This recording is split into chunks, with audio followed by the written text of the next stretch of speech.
Let's make the case for and against every Auburn quarterback going through spring practice. Some of our reasoning may surprise you.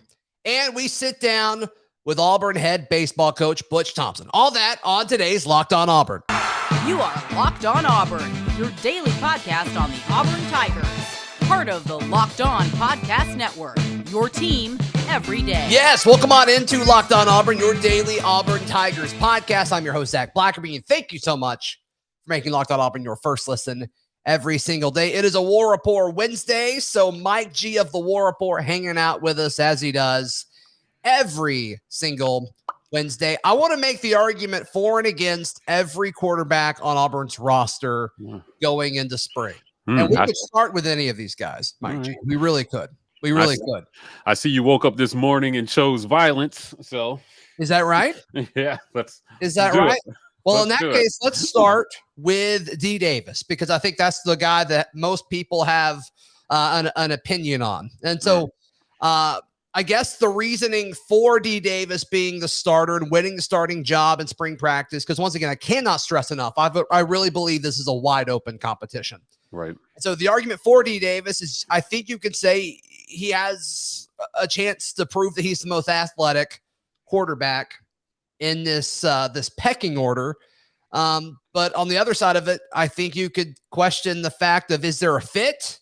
Will there actually be opportunity given to him? But the biggest thing to me is, he didn't play last year, so the experience is not on his side, like it would be with TJ Finley or Zach Calzada. But the talent is there. And is that going to translate instantly? Because it's going to have to happen pretty quick in spring practice.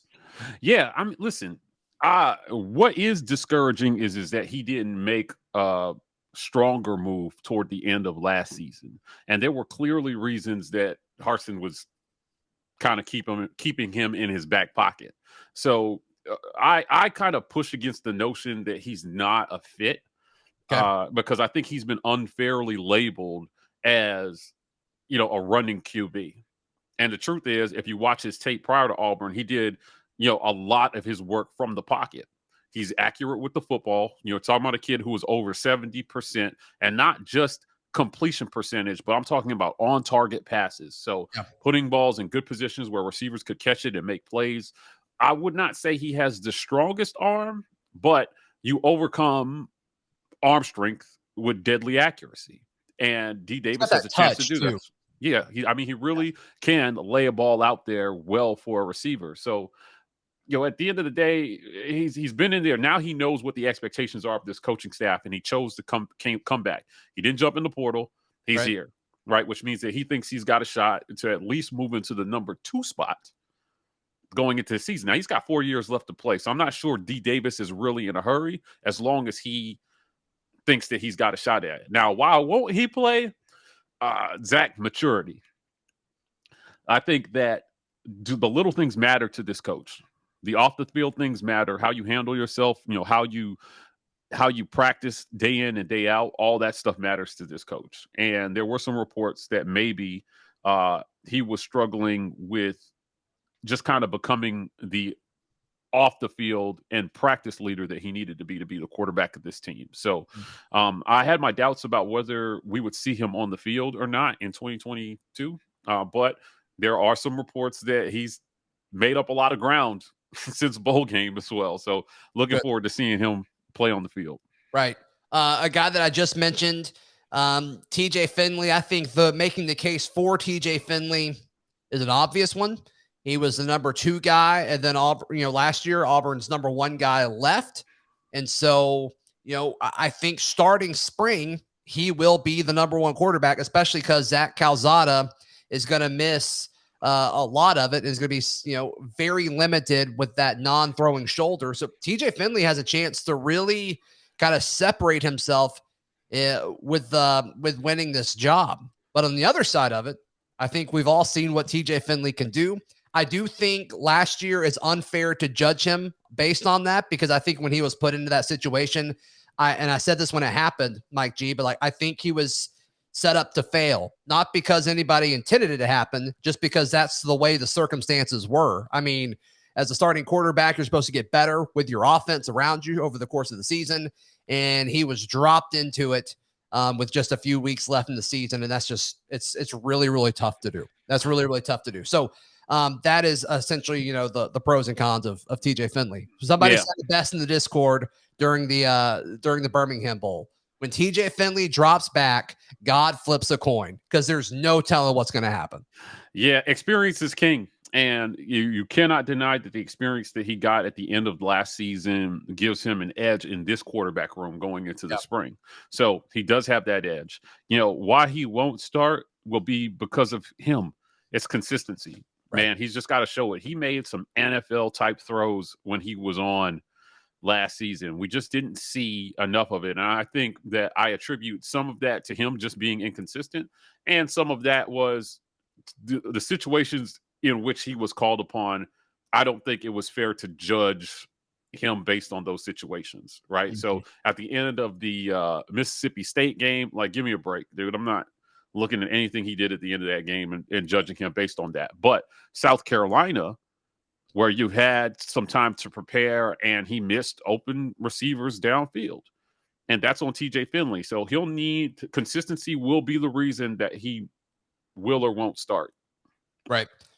Mike G, our guest on this War Rapport Wednesday. I want to tell you about our friends at Built Bar. Built Bar is the protein bar that tastes like a candy bar. It is delicious. It is covered 100% in milky, pure chocolate, and it's good for you. High in protein, low in calories, low in sugar, low in carbs.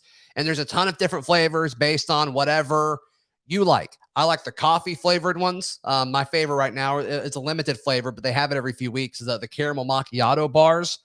We actually have a fresh box in our pantry at the Blackerby household. It's delicious. So be sure to check all of them out at built.com. Use promo code LOCK15 to get 15% off your order. Use promo code LOCK15 for 15% off at built.com. Also want to tell you about our friends at Fetch Me Delivery.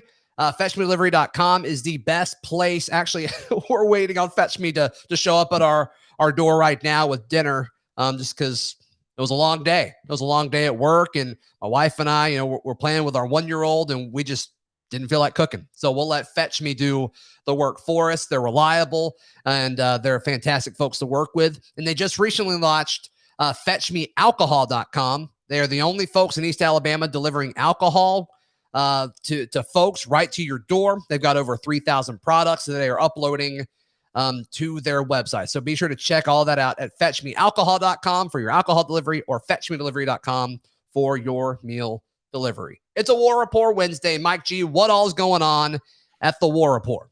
We got a lot of great things going, Zach. So hit us up on YouTube. We've got our Patreon memberships. Ike is starting to put out some of these basketball breakdown videos where he's breaking down key moments in the game. So as being a patron, you get access to that stuff. We're going to be doing even more of that this spring with draft profiles for some of the guys going pro, video draft profiles, as well as, spring profiles for the guys who are coming back. So lots going on at the War Rapport. Become a patron, be a part. Absolutely. Worth every penny. Check out the War Rapport on YouTube. All right, let's move to another quarterback that we can talk about. And we already kind of hinted why he possibly could not win the starting job. But Zach Calzada, he is my pick currently to be the starter when it's all said and done this fall. But it's interesting, and I think it's not good for Auburn and their offense, the fact that he will be severely limited based on everything that both you and I are hearing about spring because of that non-throwing shoulder. You got to think he'll go through the mental aspect of it, but still the timing and all of that, with all these new wide receivers that he's going to have to work with, I think it's an issue. I think it's a big deal that he's not going to be able to work with those guys in the spring, but you got to think he'll have the playbook memorized from front to back several times over, just because he's going to have to win the job. Yeah, I think, listen, why he will start is experience. Yep. He started just about a whole season in our league at quarterback. This is a guy who took down Bama. He had a really good game that game, right. And he can do some things. He's not a statue back there. He's, surprising mobility, and he can throw the ball He can rip it. I mean, he's got a cannon. So the good news is it is his non-throwing shoulder that he had surgery on, but he will be limited this spring in what he can do. So he's going to have to find a way this summer to make up time throwing with his receivers. I like Zach Calzada. He is right now, if I had to pick an absolute front runner, all things equal, it would be Calzada. He played behind one of the worst O-lines in pass protection last year. Texas A&M was terrible, Zach. And they replaced their entire O-line. Their whole O-line left after the 2020 season. So he had a tough task in front of him. 55% completion percentage is not anything to write home about. You're not going to get excited about it. So, again, I think this is another one of those guys that kind of holds his destiny in his own hands. If he can show the coaches that he can be consistent and reliable, he's going to have a really good chance to win that job. Right. And you could say what you want about Auburn's offensive line. Is it great? No, but it's above average when it comes to pass protection. And they're going to have to replace a few things. Is that going to carry over to next year? We'll have to wait and see. But based on what we saw last year, and I think all Auburn fans are hoping if the offensive line just gets a little bit better than it was a year ago, I think the offense could go a lot farther. And Zach Calzada can be a part of that. The last guy, Robbie Ashford, is an interesting one because, to be honest, when I have conversations about the quarterback position going into spring, I kind of forget about him. And it's no disrespect for him, but I feel a little bad about it just because he kind of slipped in there and it wasn't that big of a deal. Nobody made a whole lot of, hoopla about it. It's just like, oh, okay, Auburn's got this other transfer quarterback coming in. And he's a local guy-ish. He's from the state of Alabama. But he's got a ton of athleticism. Two-sport athlete at Oregon. There's a lot to like about the guy. He just hasn't done it yet, but that doesn't mean he can't. Listen, fans may not know who Robbie Ashford is, but Brian Harsin and his staff do. Yeah. So he'll have just as good a chance to win that job as anybody in that quarterback room. He, again, two-sport athlete. He is a pure athlete. Just a pure athlete that can go out there. He can throw well. He's mobile. So he's got above average speed for a quarterback. And he'll be able to do some things, kind of like a Demetrius Davis type, but taller. Yeah. And maybe a little stronger. And, he spent a year. If you watch his spring tape at Oregon, he threw some impressive balls out there. He had command of that offense. And I really was a little bit in awe of as like the third quarterback out during the spring, how solid he looked. He looked like a really solid option. So Oregon fans were looking forward to Robbie Ashford competing for the starting job this spring. I wouldn't say they weren't exactly crying when he left, but they weren't happy either. So he will be missed. And Robbie Ashford, we got to jump on Robbie Ashford coming to Auburn. He was at bowl practice before the Birmingham Bowl, and the coaches gave him a look and saw something they liked. He's willing to come in here and compete, and I really feel good about any guy who's willing to look at an incumbent TJ Finley or a guy like Zach Calzada and say, I'm going there to compete for the job. I think that says something about the intangibles that he might have. Yep, and that's a Brian Harsin type player too. Not running from the moment. Yep, I think you're right. All right, we're going to cut to these second ad reads a little early just because we talked with Butch for a good bit. Lindsay Crosby and I did. So before we get into that, Mike G, give us one more kind of plug for the War Rapport. Hey, go and check us out on YouTube. We're on every single social media platform, but we live on YouTube. Become a patron member. We've got some great things going over there. January to July, Zach, we're doing a lot to keep fans engaged with Auburn sports. So check us out at the War Rapport on YouTube. Yep, check them out, guys. Absolutely. Today's show brought to you by our friends at betonline.net. Football's over, but basketball is hot right now, as well as other sports like hockey, boxing, UFC. All the odds at betonline.net. Be sure to head over to the website today or use your mobile device to learn more about all the trends and action. BetOnline, where the game starts. And we are now joined by Auburn head baseball coach, Butch Thompson. Coach, thank you so much for your time. Really, really appreciate it. You got to feel good, I assume, about how your guys played out in Arlington this weekend. Well, yeah, we had a great experience, getting to play the three schools that we played in Oklahoma, Texas Tech, and Kansas State. Those are three great coaches, Skip Johnson and Tim Tadlock and of course, Pete Hughes. Just getting to play those teams I think Texas Tech and Kansas State's first time Auburn baseball has played those in history. So Yeah. it was a great experience for a coach. You know, if you drop the first game and you win the next two, that shows a little bit. A coach likes to see that. But it is 3 of the 56 games, and it's one weekend. So if we'd have won 3 games, hopefully we're preparing just as good today. If we'd have lost all 3, you know, you guys may not be saying nice things about us, but at least we'd still be intact and working. But winning 2 out of 3 is probably, you know, it was positive. There were some really good things that happened. Like the starting pitching was in control. The defense traveled. You always like to see that in baseball when you can go to a venue and your defense really hold up that way. Our bats were slow to start. Wound up having a good game 3 offensively, but got to play in a big moment. You got to play in what it felt like was a Friday night in the SEC ball game and in a 2-1 game. A lot of things happen. We'll see moving forward how we build on some things that we didn't do as well, and if some of these perceived strengths from a small little glimpse will hold up with some consistency. Coach, you've talked about this, you know, a ton over the last few seasons, but early in the season, it's all about getting information and learning more about your roster and your team and the rotation. What are some of the things that you got to walk away from this weekend learning about specifically the pitching rotation? I thought poise is a word that I would use. You know, we're trying to build up a guy off surgery for 10 months and Tommy Sheehan, the transfer from Notre Dame. And they locked him down. They fouled everything off that he was throwing up there, and he was at 33 pitches. We had hoped for 60, but 33 in one sitting is too much for me to be comfortable with. And we went we were in a piggyback system knowing that he may only go 2 or 3 to begin with, so we were not alarmed or set back and had a good plan for that. And Jordan Armstrong went 4 scoreless. The poise of Joseph Gonzalez, the first 5 innings against Texas Tech in that environment, that was very much a road game for us with how many Texas Tech people showed up at the ballpark, and his poise was off the charts. And same thing, I just carried that into Sunday, and Trace Bright got us off to a great start and was just 5 innings, you know, 2 hits. Those guys showed real poise for us. And, you know, pitching was our biggest challenge, Zach, from last year to it being the, you know, 3 or 4 seasons we had before with, you know, playing really good baseball, and that was our challenge. So the poise of those 3 men on the mound, I think, set the tone. And then being in that 1-run ball game and getting to the last 3 frames, and Carson Skipper, you know, a senior doing good work for us.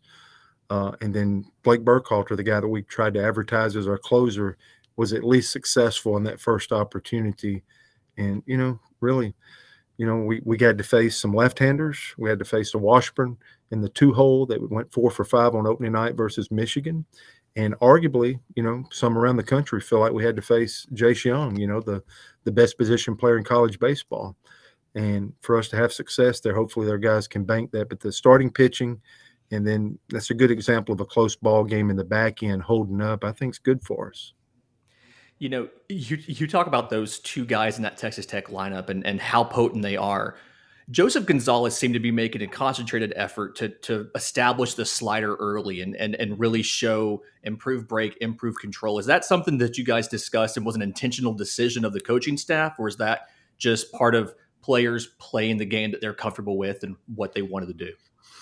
Well, you know, Armstrong and Gonzalez, Bright to a lesser degree, but Armstrong and Gonzalez are more about like when I've had some of the best staffs in America. I had a 4-year run there before I got back here, and it was a lot of sinker balls. Armstrong and Gonzalez feature that, and we've been so vertical stacking the last few years in college baseball to see how hard you can throw it, and can you throw something up in the zone? You can throw a breaking ball that would tunnel and share space with it. But these guys are back to some guys that I love. It's the sink and it's the slider. It's the Tim Hudson style is, you know, at least for this weekend, it held up so well. But Joseph, just having a second pitch and being able to throw the slider first, it allows the fastball to play another foot. But, yeah, Washburn and Young are 2 great examples that we just mentioned, are left-handers that you don't want to get up out over the plate for them to have those big softball swings. And the sink helped with that. The sink was they were able to get a slider over early.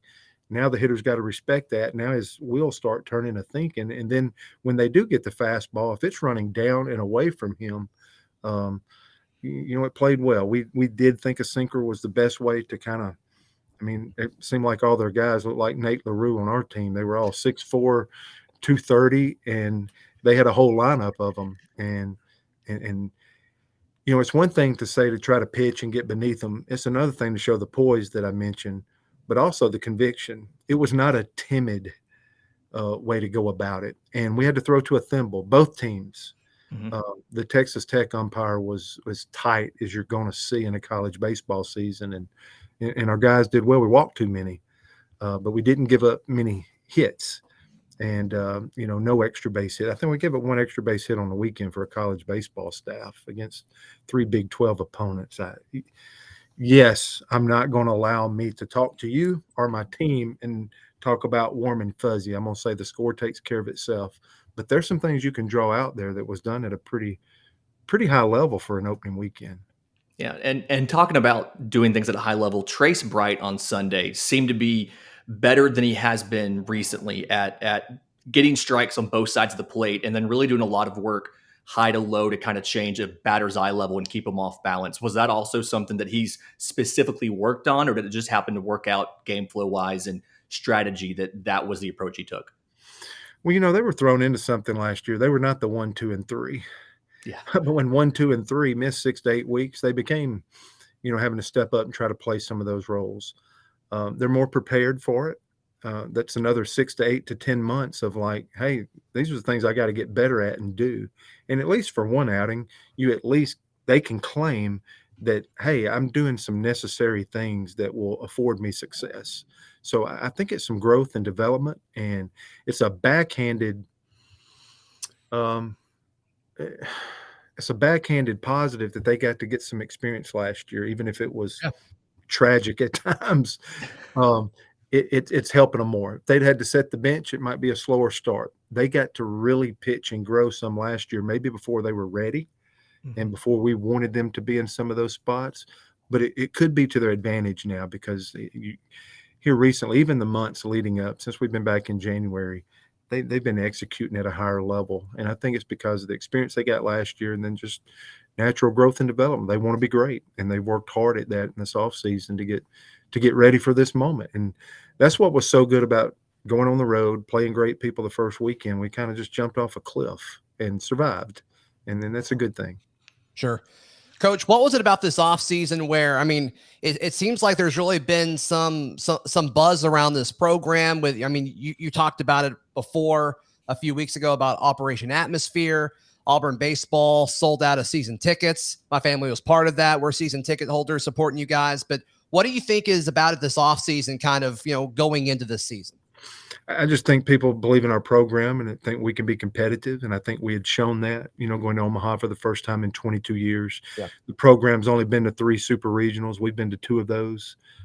So I think people still believed in our program. And it's thank you for being part of our program and buying those season tickets. But sure. 20 was the first time that we had sold out the park. And actually we eclipsed that rate this time. So we've sold more season tickets than ever before going into the season. It's not coming off a World Series. We didn't get to come off that World Series and have that park packed. So Operation Atmosphere, there were so many things that we had planned for 20 because we felt like a young program that built up to a certain level and we didn't get to enjoy it. Yeah. And I think our people just realize it like, all right, that was rough, but we believe that this can be one of our good programs like so many other of our sports. And so people stepped up to the plate for us. I've tried to remind our players of that. Operation Atmosphere is to honor our students because we've done so good in some other sports and baseball and some others. We need to transcend that and grow that out where a student, if he wants to have a baseball experience that maybe not rival the jungle, but jungle's part. I was with those people yesterday. We're trying to get the jungle as it rolls and basketball finishes, that the jungle comes and does some things for us. We've created a space for them. Operation Atmosphere is just a hunger to help us take the next step. And it's been 6.5 years since I've been here. Some Some facility things are starting to happen. I think there's something big on the horizon. Operation Atmosphere finally getting to the students. This stuff didn't just come overnight. It was tabled a little bit. And now that we feel like, hey, let's go. And it's an important time that everybody, students, our fans, our people in our community, and, hopefully our players and coaches do our part too. And we could all meet at a great place. But this can be a blast. We are absolutely looking forward to this season. And, I like our players and I like our coaches and I like the preparation that we've had. And we are so aware of how many people are behind us right now. And we intend to give them our best each and every day. You mentioned the facilities, and you have that lovely new spot out behind right field for the pitchers and the hitters to work in. How have you taken some of the baseball lessons that Coach Shoop taught you, for instance, the stuff that you've been following for years, it holds up, and how have you adjusted that to account for all of the new information you can get from a TrackMan, from a Rapsodo, and still keep it simple for the guys? Because I feel like it's really easy to have information overload. Yeah, you can overcoach in anything, right? You can overcoach your child. You can overcoach if you're doing any sport. You can overcoach anything. So one, it's incumbent upon us to keep trying to grow and learn and have people. We've outsourced some analytics people because really, my playing days was non-existent. Tim Hudson, as great of a career as he's had, winning 223 games, that stuff was maybe starting to happen right at the end of his career. So we are outsourcing not only to help develop our players, but to teach the coaches. And so we have to take every bit of that information and get it down to the simplest form before it's introduced to the players. You can't give we're not trying to give, algebra 7 to the players. We're trying to get it down where it's 1 + 1 = 3 and what would create their best version of themselves. And that's hard because everybody likes to talk a big game and talk about everything that they know. And Coach Shoop, one of the greatest thing he told me, Lindsay, is to teach what you know. And I think what bad coaches do or bad instructors do is they just, they guinea pig this thing and they think something's right and they throw it out there. And if it's not true, it can lead to a lot of problems. So teach what you know, learn more where you can teach more, but just stay in that realm of teaching what you know is very important. Coach, you guys return home to Plainsman Park for the first time this season. As we record this Tuesday afternoon, you guys are getting ready for Troy Wednesday at 5:00 local time. What can we expect? What can we expect from the Tigers Wednesday evening? Yeah, we better throw some lefties. I expect Troy to come in here with about 6 left-handed hitters. They opened up very successfully at home versus Holy Cross. Skylar Mead's the new head baseball coach. He's been the pitching coach at South Carolina. Good friend, really good pitching guy. They've hit 12 home runs. The Auburn Tigers have hit 0. So can we keep them in the ballpark? Can we take the sting out of these left-handed hitters? Sheehan's left-handed to get us started. We want to get him going, but we threw him opening day. So that's enough respect right there for Troy that we would bounce him back quick and try to get twofold for him to get us off to a good start and him to hopefully start growing and navigating because we really believe in Tommy. Carson Skipper only threw the 1 inning, so you can look for Carson Skipper, Hayden Mullins. Some of our best left-handed offerings will probably be in that game. Burkhalter will be back up. I know we got Yale coming this weekend, and we better play good against them because we'll probably work for them one day. You guys are brilliant. So but we're going to let Wednesday happen before we get to the weekend and try to put our best foot forward because we know we're going to face a 4-0 club that feels good and got a new coach and, trying to bring in a lot of momentum. And we both feel like we have it. And you're either trying to get it or keep it, momentum. And both teams are coming in feeling pretty good about themselves, even though it is early on. So it should be a good ball game before basketball kicks up. We've moved up to 5:00 that game. We're hopefully some of the Auburn fans can have a great night taking in a couple of exciting contests on campus. You touched on teaching guys and kind of educating them. Just real quick, on my podcast, Locked On MLB Prospects, we talk a lot about how professional teams struggle to find good catching prospects, because so many college teams now call the games from the dugout. And Auburn's been a team that historically has let the players on the field call their own game and kind of go through. Can you shed some light on your philosophy as far as how it comes balancing the needs to win the games with the balancing of developing players and developing men, really? You're touching in an area of change. So in 19, we did about half and half. Before that, our players absolutely called their own game. I think it creates more conviction and more ownership, and actually more growth. I think at the end of the day, if a pitcher after a ball game can't get on, an interview, maybe with you guys, and he can't. Well, if Coach Thompson or Coach Hudson hadn't called that slider in the eighth, I'd have won the ball game. When that's removed and you can't pass the buck, then you're getting closer to getting to choose the option of ownership. This year, I did ask Tim, because we have the electronic communication, how many pitches did you call this weekend? And he thought it was less than 10 a game. And so we felt like we held up very well, giving up 3 or less hits in each of the 9-inning ball games. And I think 10 hits on the weekend and 4 earned runs in a 3-game series against 3 Big 12 opponents. So a lot of conviction and ownership. So when you talk about Armstrong, or we talk about Gonzalez, or we talk about Burkhalter, we talk about Trace Bright, see, they can bank that. That was them. That wasn't Tim Hudson thinking for them. That was them having full ownership. They had great outings, and they made great decisions. And I just think that builds a better man. When we had Casey Mize, when Steve Smith came here as a pitching coach, it was Casey Mize's junior year. And Casey was really concerned. He'd come in and said, I don't want Coach Smith calling my pitches. And I'm like, I won't let him. And he wound up being 1-1. But Casey walks out here with ownership, and we don't go with them.